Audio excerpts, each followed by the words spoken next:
Bonjour à tous, c'est Overlord et aujourd'hui on se retrouve pour une vidéo hors série qui va consister à mettre à rude épreuve le Xeon 5460, donc qui est un processeur en LGA 771 qui est l'équivalent professionnel du LGA 75 sur lesquels on peut trouver les Core 2 Quad, les Core 2 Duo. Et cette vidéo va faire écho avec celle que j'ai réalisée avec le Core 2 Duo E6700. Comme on avait pu voir, le Core 2 Duo souffrait vraiment dans certains jeux, donc on va voir ensemble si le gain de performance est suffisant pour justifier les 15 balles de perdu sur AliExpress. Cependant pour ce test j'ai décidé de changer la carte graphique, donc la HD 4730 par une GTX 1050 Ti, pour éviter tout bottleneck par le GPU car on va voir le gain est substantiel. Et en plus j'ai décidé de pousser le Xeon dans ses derniers retranchements en l'overclockant à 4,19 GHz. J'aurais pu le pousser encore plus haut jusqu'à 4,44 GHz, mais malheureusement le ventirad dont je dispose n'est pas suffisant. Comme vous allez le voir, les températures que nous allons atteindre sont très limites. J'ai également changé la carte mère P5K Deluxe par une P5Q, qui est plus permissive en termes d'overclocking. Pour le reste, on reste sur la même quantité de RAM avec le même disque dur et les mêmes jeux. Donc sur ce tableau, nous avons les caractéristiques de nos deux concurrents du jour. Donc juste une petite précision concernant le Xeon. Il s'agit d'un Xeon modifié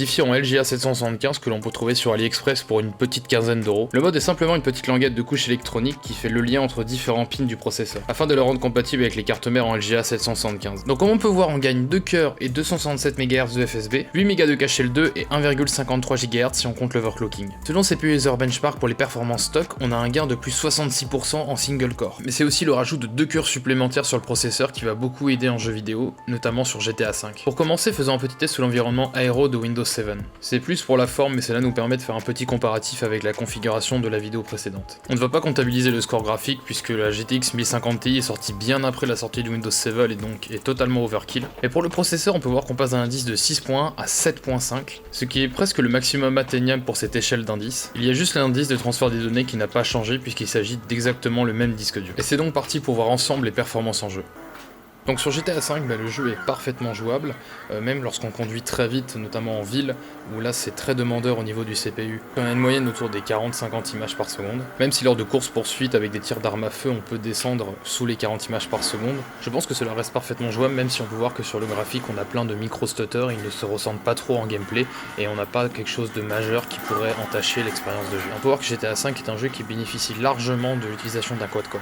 Et on se retrouve maintenant sur Left 4 Dead 2, qui lui aussi a bénéficié d'un gain substantiel au niveau des FPS, bien que celui-ci tire moins parti du quad-core que GTA V. On peut clairement voir qu'à plusieurs reprises on passe au-dessus de la barre des 100 images par seconde, et le taux d'images par seconde est tellement élevé que j'ai eu 2 stutters majeurs, qui à mon avis résultent de l'imitation du moteur graphique. Je pense que mettre un limiteur d'images par seconde à 100 ou 120 résoudra le problème. Il y a toujours des baisses ici et là, notamment lors des chargements de zone ou lorsqu'il y a beaucoup de zombies affichés à l'écran. Rien à mon sens qui entache le plaisir de jeu. On se retrouve maintenant sur Torchlight 2 qui est un jeu qui, pour le coup, bénéficie moins de l'utilisation d'un quad-core et se base principalement sur les performances en single-core, puisqu'on peut voir que l'utilisation du processeur n'excède pas les 40%, mais cela reste encore une fois parfaitement jouable puisque durant ma session de jeu, je n'ai pas eu une seule baisse en dessous des 60 images par seconde. Et ce malgré les combats de boss et parfois beaucoup d'ennemis affichés à l'écran. Peut-être qu'après en endgame avec des sorts utilisant beaucoup d'effets graphiques, cela peut faire chuter les FPS, mais je pense que cela n'est rien de dramatique. Et on se retrouve maintenant sur Assassin's Creed Révélation qui est un jeu qui avait beaucoup de mal à fonctionner sur le Core 2 Duo, mais ici ce n'est pas vraiment un problème pour notre Xeon qui atteint facilement le cap des 75 images par seconde, et qui malgré des baisses ici et là se ressent très peu dans le gameplay. Reste à voir comment se comporte le processeur lorsqu'on se balade en ville avec peut-être plus de PNJ à gérer, mais je pense qu'on restera dans la branche haute entre 60 et 75 images par seconde. Il est à noter qu'il y a des chutes de FPS notamment lors des scènes scriptées ou des cinématiques, mais cela ne pose pas vraiment de problème puisque nous n'avons pas le contrôle sur notre personnage. C'est maintenant au tour de Skyrim de passer sur le banc d'essai, et on peut voir que le processeur atteint sans mal les 75 images par seconde, bien que je suggère de mettre une limite à 60 images par seconde car il me semble qu'au-dessus de 60, le jeu peut avoir des comportements physique assez étrange, puisque le moteur du jeu n'est pas optimisé pour dépasser les 60 images par seconde. Mais pendant ma petite session de gameplay, je n'ai rien rencontré d'anormal,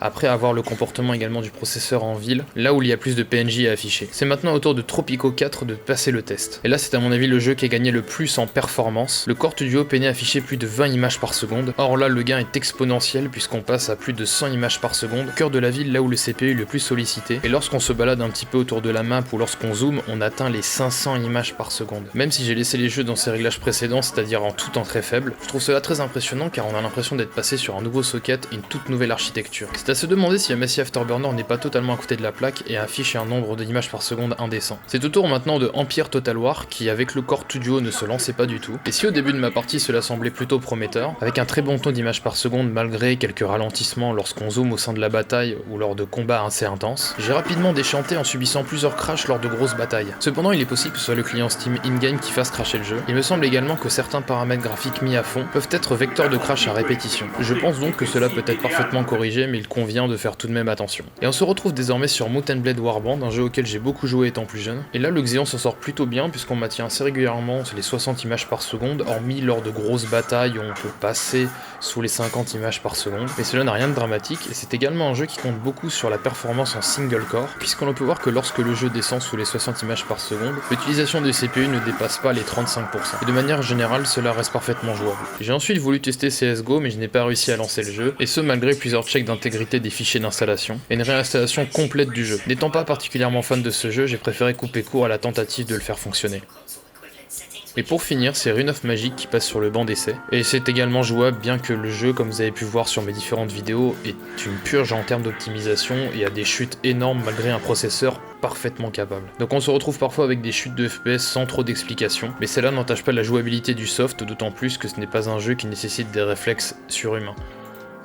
En conclusion, je dirais que le test est plutôt réussi pour notre petit Xeon. Les performances sur des jeux assez anciens sont vraiment très bonnes, et les 2 cœurs supplémentaires ainsi que la facilité d'overclocking ajoutent une vraie plus-value par rapport au Core Studio. Le processeur aura très bien sa place dans un PC secondaire ou une station Linux, tant que l'on n'est pas trop regardant sur la consommation électrique. Cependant, il y a un point noir que je n'ai pas abordé dans la vidéo, ce sont les prix des cartes mères haut de gamme en LGA 775. Il est assez délicat de mettre la main sur une carte mère type P5Q ou P5K à des prix corrects sur des sites revendeurs comme Le Bon Coin ou eBay. En effet, si on est un peu chanceux, on en trouve vers 30-40 euros, mais certains les revendent plus de 100 euros. Pourtant, il y a quelques temps de cela, j'ai réussi à avoir les 2 exemplaires à moins de 15 euros chacune. Et cela peut être un réel frein si on veut se construire une config haut de gamme des années 2006-2007, et notamment si on veut bidouiller un petit peu en testant l'overclocking et en faisant divers tests de benchmark. Cependant, je suis assez content et surpris des résultats que j'ai pu obtenir durant ces tests, notamment sur Tropico 4, et je pense garder cette configuration sous Windows 7 afin d'y effectuer divers tests, et en plus car ce dernier a un lecteur de disquette parfaitement fonctionnel. Sur ce, j'espère que la vidéo vous a plu, et n'hésitez pas à me dire ce que vous avez pensé des tests. Si vous aussi vous avez une configuration de ce genre, est-ce que vous en faites. Sur ce, je vous dis à bientôt pour une nouvelle vidéo, et merci d'avoir regardé.